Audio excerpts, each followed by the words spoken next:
In November 1863, President Abraham Lincoln was impatient with the progress, or lack thereof, in General Nathaniel Banks's efforts to organize a Reconstruction government in Louisiana. According to historian Paul D. Escott, to move the effort forward, Lincoln then offered a significant inducement to white Louisianans. In their new state government, they could adopt a reasonable temporary arrangement in relation to the landless and homeless freed people, and Lincoln would not object. The former slave owners of Louisiana would have to accept freedom for their slaves, but a temporary arrangement, such as apprenticeship for the freed men, was acceptable to the chief executive. Louisiana whites certainly would understand these words to mean the continuation of important means of control over the former slaves. Then, on December 8th, Lincoln issued his proclamation of amnesty and Reconstruction in conjunction with his annual address to Congress. Escott writes, "After arguing that he had power under the Constitution to pardon rebels and let them reestablish governments, Lincoln told Congress that he would acquiesce in any reasonable temporary state arrangement for the freed people. His acquiescence was justified on the grounds that it could limit the confusion and destitution that he claimed would affect all because of a total revolution of labor. The concern he voiced here was primarily for Southern whites as they reacted to the loss of their slaves, and his goal was to facilitate reunion by allowing them to control black people longer through apprenticeship. Slavery had led to rebellion and to the rebels' suffering. Lincoln was willing for them to extract some further benefit from slavery as the price of ending it." To understand what Lincoln meant by apprenticeship, we have to look at how some white settlers in antebellum Illinois, first when it was a territory and then after statehood, had used what they called apprenticeship to get around slavery prohibitions in the Northwest Ordinance of 1787 and Illinois' Free State Constitution. Lincoln would have encountered numerous black apprentices when he was coming up as a lawyer who rode the circuit in Illinois.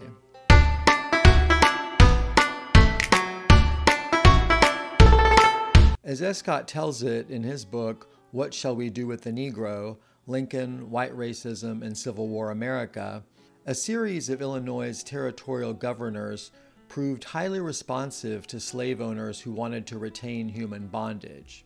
Not only did the pro-slavery elements petition Congress to repeal the Northwest Ordinance's anti-slavery language, but they succeeded in passing various laws governing servants. By paying lip service to the Northwest Ordinance and avoiding use of the word slavery, leaders such as Ninian Edwards correctly calculated that Congress would overlook the persistence of the institution in Illinois. Occasionally, black people described as apprentices really were apprentices. Escott tells of a 19-year-old woman named Delilah who was indentured for 6 years starting in 1818, the year Illinois became a state. She was promised clothes, a bed, and a spinning wheel at the end of her term of service. But Escott explains that Delilah's case was the exception, not the rule. Far more typical were the cases of Dilsey, a Negro woman aged 24 who was indentured to Francis Pulliam for 99 years, Henry West, a Negro boy aged 16 who was indentured for 75 years, and Fanny, a Negro woman aged 22 whose indenture had 99 years to run. Ironically or mockingly, Fanny's record of indenture promised $50 at the expiration of term, when Fanny would have been 121 years old. The atmosphere in which these records of servitude were created was also revealed in some of the documents, such as the binding for 50 years of another Fanny, a 35-year-old Negro woman, in 1816.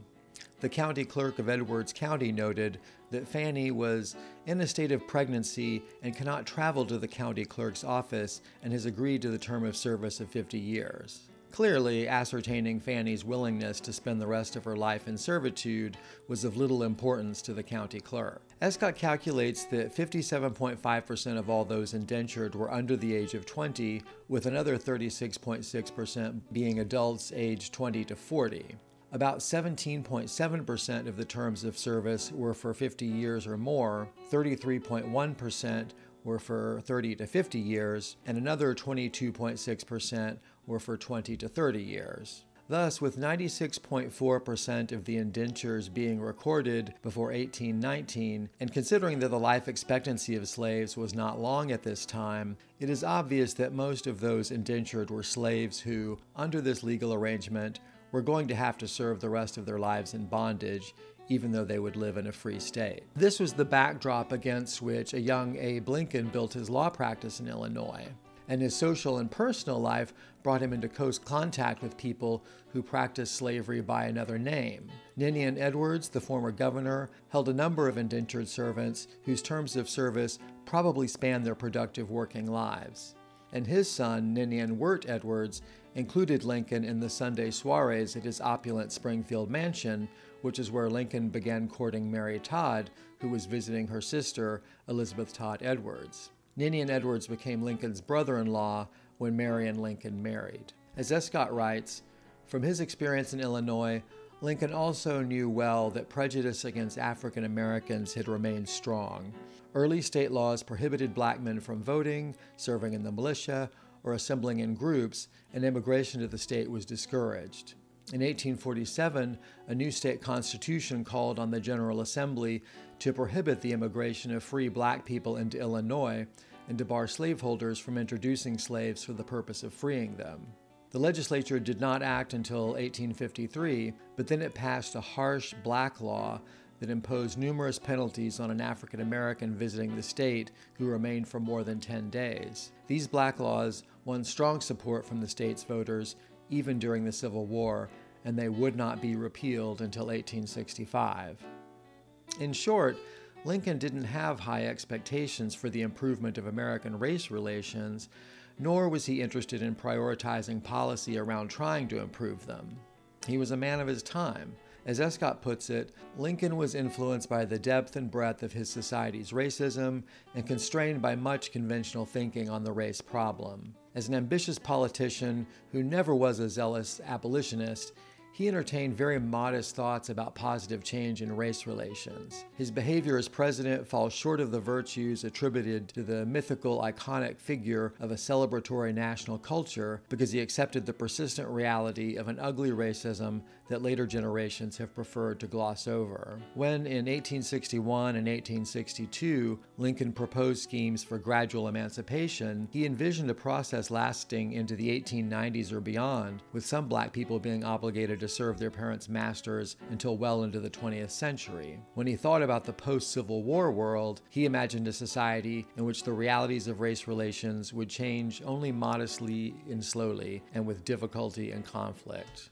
I think Escott's book shows that Lincoln really meant it when he said his priority first and foremost was to preserve the Union, and that whatever he did about slavery, regardless of his views of the peculiar institution, was in support of that goal. This, of course, leaves aside the question of whether a union held together by such brutal force can really be called a union, but that's a huge topic unto itself. For additional context, click the link in the description below the video to a post on my website, antebellumetc.com, and help this little channel grow by hitting the like button, leaving a comment, sharing the video with anyone who might be interested, and subscribe to my channel if you'd like to see more videos like these. Thanks for watching, and I'll see you in the next episode.